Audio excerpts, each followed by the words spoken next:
শুনা শুনা নেউলি বেটি তই বড় হাৰাম জাদি মাৰিলি মোক জলজপা কৰি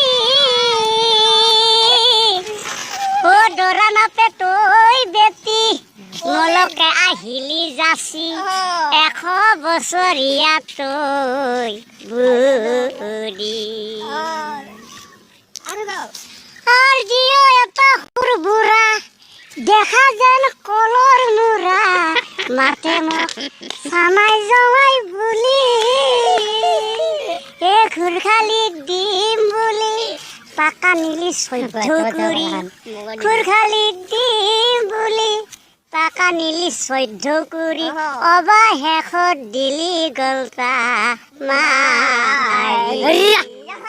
শুনা শুনা নেউলি বেটি তই বড় হারাম জাদি মারিলি মোক জলজপা কৰি